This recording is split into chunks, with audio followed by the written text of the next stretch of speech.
Hey everybody, it's Lindsay. Just doing a quick tutorial on how I do my everyday work, no makeup look. And basically it just makes me look younger, more refreshed, and like I've actually had sleep for once in my life. So stay tuned on how to do it. Okay, so first I'm going to prep my skin by making sure it's nice and hydrated. Then I am going to also use an under eye serum to make sure that my fine lines are minimized. And I'm going to moisturize my skin with a nice light moisturizer.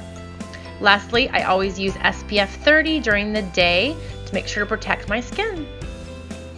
For makeup, I start with the NYX CC Cream in green, which reduces the redness in my skin. I have a lot of redness around my mouth and nose, and so do a lot of people, and this will really help get rid of all that redness without tons of foundation. Next, I use the NYX Dark Circle Concealer in light. This is a godsend for people like me that have dark circles. It's amazing and it covers up all of them. Just kind of pat it in place around the eye and in the corners and outer corners of the eye. Here you can see the comparison between one eye with it and one without. Huge difference. Next we have the MAC Pro Longwear Paint Pot in Soft Ochre. I don't know if I'm saying that right, but whatever. I use it on top of my lids to neutralize any color on top. See the huge difference. Awesome. Next, I use the NYX Gotcha Covered Concealer in Ivory, which is a full coverage concealer, and it has a little bit of glow to it, so I really love it because it doesn't look cakey or too thick. And I put it just in the places I need it so I don't look super obvious that I have a ton of makeup on. Then I'm going to blend it out with my Real Techniques blending sponge, which is damp. You can also dampen it with a little bit of facial oil if you desire, whatever you like to blend out with. Then I'm going to finish my liquids with the NYX HD Studio Finishing Powder, which is a white translucent powder. I use another blending sponge that I specifically use for powder, just to pat in my areas where I have a lot of fine lines. This prevents it from looking too crepey when I'm all finished. Make sure to press it in gently. Then I take a brush and a little bit of powder and just finish the outer areas I didn't pat the other powder in to finish it.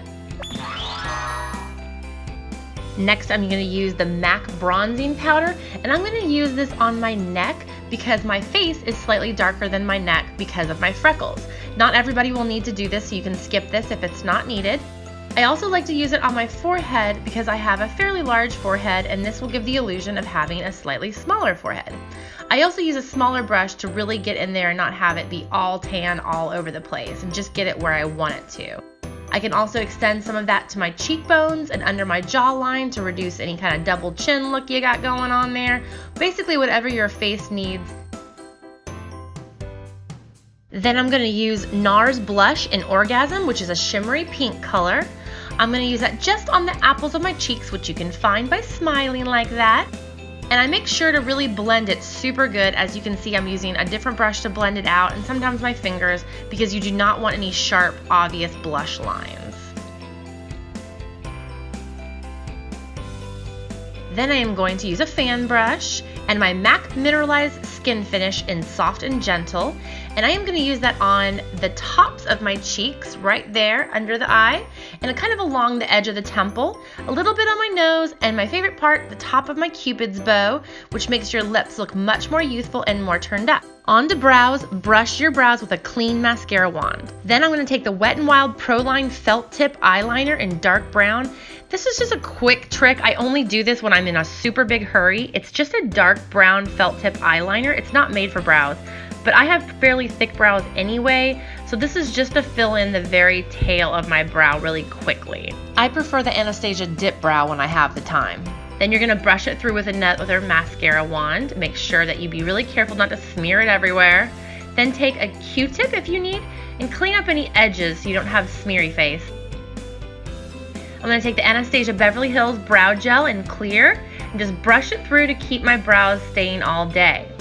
Then my trusty eyelash curler because I have straight eyelashes that hate me. For mascara, I use the MAC Extended Play Lash in Endlessly Black, which is my favorite basic mascara. It is not super thickening or lengthening. It's just a nice non-spidery mascara for when you don't want something really dramatic.